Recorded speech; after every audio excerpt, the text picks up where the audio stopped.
Go. Hi, everyone. I'm Melanie Stevens. I'm Tawny Young. And we are the Real Tennis Dolls of of Boca Boca Raton. Raton. And we're here to talk tennis and The tea. the tea.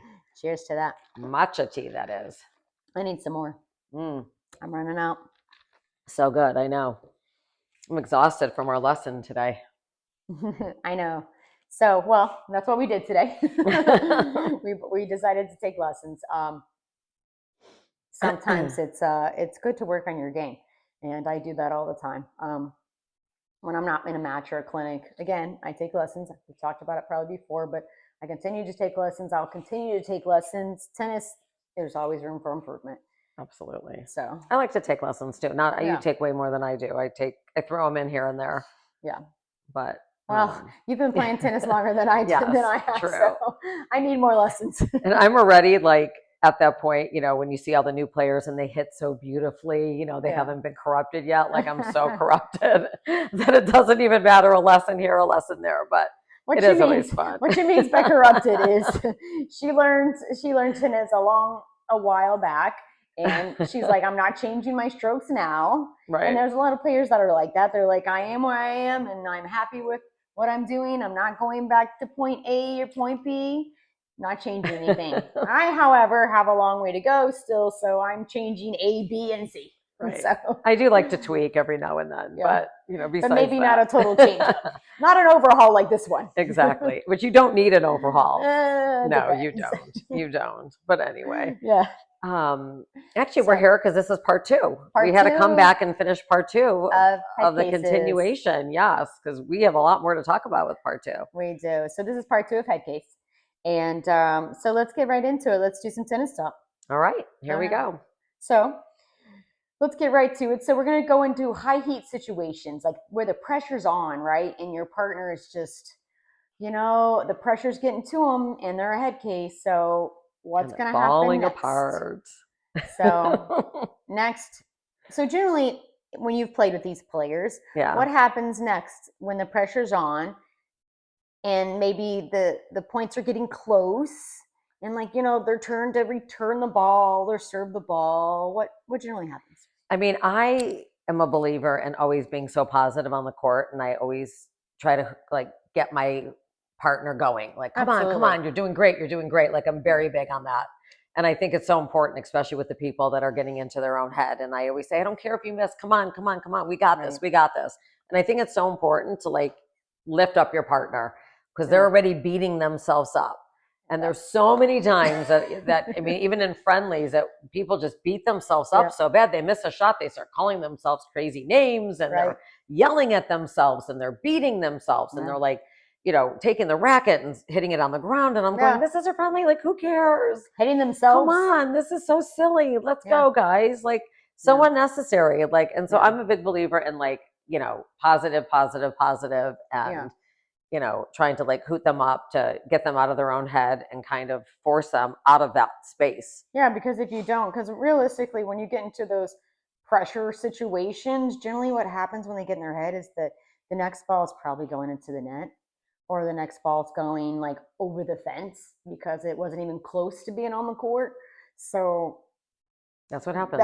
That's kind of when they start getting tight, and the pressure is on, and that's the worst for head cases, because they're all in, trust me, but they're all in is now getting tight, and now they're trying to talk themselves out of whatever they might want to do, and they're like, well, I just want to keep it in the court, and now everything's going into the net, everything's going out, and they just can't focus, and no matter what they do, they just can't seem to get the next point. They just can't seem to get it, which brings me to the next the next version is the total meltdown.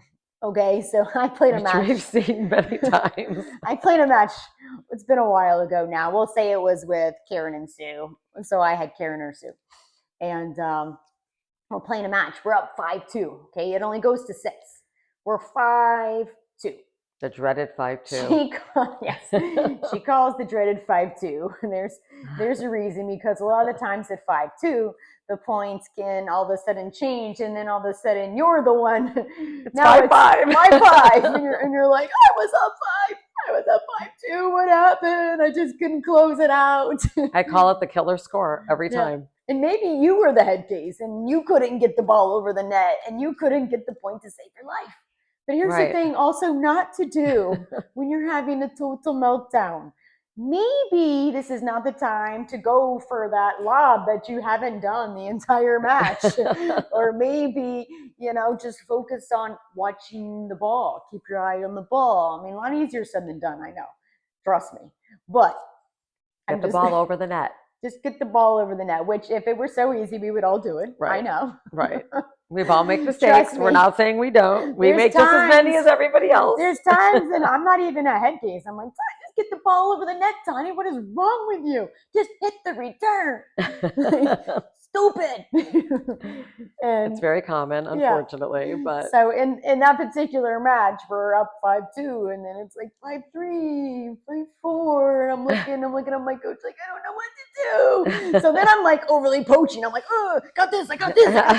And now I'm taking balls that I shouldn't be taking, right? Like I just crossed in front of my partner to get this ball I had no business going for. And guess what? I probably went in the net anyway because I had no business going for it. Right. Or even if I got it, we're completely out of position now. And then I left the court wide open and she's looking at me like, nice what happened? Try, but I can't get that. Sorry. I just want to end this so bad. And then it's 5-5. Well, and it happens so often that we overcompensate. Oh, because if you're playing well and they're not, and they're in their head, then we try to take balls that aren't ours, and then it becomes a major not cool situation. It's a major... because you're starting to take balls that aren't yours, and when you take balls that aren't yours, you usually miss them. And so it's better to even let your head case partner take those balls, because if you're poaching or you're doing something you're not supposed to be doing and the balls are not yours, you're probably going to miss it. But I sometimes say I have a better chance at whoever that person is has a better chance at making it over the net than the person that's in their own head. But hopefully. Yeah, it doesn't always happen that way, but you hope it does. Yeah. So I remember when that happened. Best case scenario. Yeah, I remember when that happened. So when your thing went, when you had that match, when it went sideways off the rails, the very train quickly went off the tracks. Yes, I remember that. And I'm sure it's happened to everyone. I mean, if you play tennis long enough, you've definitely had the match that I'm talking about. It's just gone. It's like there's no getting it back. Water under the bridge. And sometimes we just have bad days. No. Which is, we're all entitled to the bad days, but you hate it when it's like you're in your own head and you're having a bad day. Because when you're in your own head and you're having a bad day, then you're really beating yourself up. Right. And that's a bad situation. We both know that so many people, when they start calling themselves names and they're really going at each other, themselves. Oh, yeah. They're going at themselves. Oh, yeah. Most of the time, they're not yelling at your partner. I mean, now keep in mind, that definitely does happen. I try not to do that. That's not okay. But it definitely does happen, and I've seen it happen. And here's the thing. Yelling at your partner, they're not going to do any better. I say this 100 times, and I'll say it 100 times again. Your partner is doing their best, okay? Right. Everyone is doing their best, I promise you. Now, they might be a little lazy and think they're doing their best. And some people do give up, though. I have to say, some people just aren't fighters. They don't fight to the end. And they're just like, we're going to lose. Like maybe you're the one that's down, and you're the 2 out of the 5, and maybe you just gave up. And some people do, and that's a really bad thing. It's a bad scenario, but I've seen those players too. I know, me too. And I don't like playing with those people, because at 2-5, I believe I'm still going to win 7-5. Tell us how you feel, Mo. I mean, the 5-2 dreaded score. That's my score. I always go, I love being down 2-5 because now I'm going to beat you 7-5. She does. That's like, really my weird. It's like a weird score. I don't know why. It gets in everyone's head. Not mine, but it does get in the other player's head. It can. So I just think it's really funny, that. Anyway, that's my own take on the 2-5 score. But well, enough with the head cases. Love you, head cases. Enough of the head cases. Yes. Get out of your own heads. You're a great player. Just play your game and have fun. Yeah, and there's some books I've heard that are really good too. And it's just it can be tough, and it can be tough playing with them, and it can be tough if you're them. And listen, we all have days where we're all a little bit of a head case. Don't get me wrong. Yeah. And we all have those days too, where we just can't do anything right. Yes, for sure. Nothing, for sure. And you just have to laugh those days off. Yeah, it is what it is. I mean, I have at least one game in every match. I'm like, well, write that off. Right. Cash that at the bank. That was no good. And it's part of tennis. Yes. So let's get to my favorite. This is my new favorite time, Q&A. guys. We love it. And we love all the questions that are coming in. They're actually so much fun. And actually, we got one from Greg from Boca. Okay. And so that's so fun. I love that the guys are watching our podcast and getting involved. Thank you, Greg. So sweet. We love that you're watching us. So his question is, should I take tennis lessons? Oh, that's a good question. It is a great question. I don't know Greg personally, but I believe that everyone should take tennis lessons. I love it for so many reasons. I love it for the exercise. And, I don't know if Greg wants to join a team or not, but you learn, technique, you learn court placement, you learn so much by taking lessons. And I think it's so important to learn technique, especially because you don't want to get injured. And also court placement, because if you're going to play doubles, you really need to know where to go on the court. Well, you need to know where to be on the court, absolutely, because it's all about, when you're playing with another partner, it's all about knowing where to be on the court, because you can't both be on the same side and think you're going to get a point. Right. You need to know how to switch and coverage and stuff. Yeah. So Greg, the answer to that is absolutely take lessons at your local, club or nearby or whatever. Any facility you have. But also, I think you should take lessons, and I'll tell you why. The same reason I still take lessons is because you're only going to get better, honestly, by taking lessons. You can go out and play socially as much as you want, but unless you're taking lessons to work on that particular shot, like top spin or maybe a top spin lob or maybe a drop shot or a slice, that's very technical. Tennis is a very technical sport. And without that technical know-how that the pros have, you just can't. You can watch videos all day long, but it's really, the videos aren't going to tell you what you're doing wrong, right? You can go out there and do it wrong 100 times until someone's looking at you being like, Tony, what are you doing? That's not top spin. Like, what? Like, oh, you're right. That's not, my bad. That's why I take the lessons, guys. Okay. So 100% take the lessons. And thank you, Greg. And keep them going. Yes. All right. So I have a question, Mel. Okay. This is from Liz from Chicago. Hi, Liz. Hi, Liz. Thanks for watching. We love the Windy City. That's where I'm from. So she wants to know, how does tennis work? So I guess she wants a little bit more background on tennis. Okay. So you want to tell her? What do you have to say about that? Okay. Well, I'll take it. How about, so in a normal match, there are six lines, 1 through 6. Okay. You'll have 12 people from your team, 2 people on each line because it's doubles. And then you'll play 2 people from the other team. So there'll be 12 of them, 12 of us. And then line 1, 2, 3, 4, 5, 6. Generally, you're supposed to put like your strongest players on one and kind of go down from there.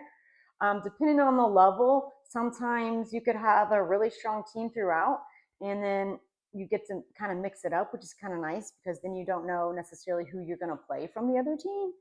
And that makes us that can make your team a little bit more valuable in the sense that you never know who your opponent's going to be, right? You can't look them up, or you can't be like, oh, I know she has a hard shot, or only hit to her backhand, or only hit to her forehand, or do this, do that, because you know who you're going to play. Well, guess what? If you have a team like that, then you never know. So that's kind of how that works. And then we play teams from all over. Like, for instance, I think we're in game 7 or 8 matches already that we've played. And then there's standings for each division.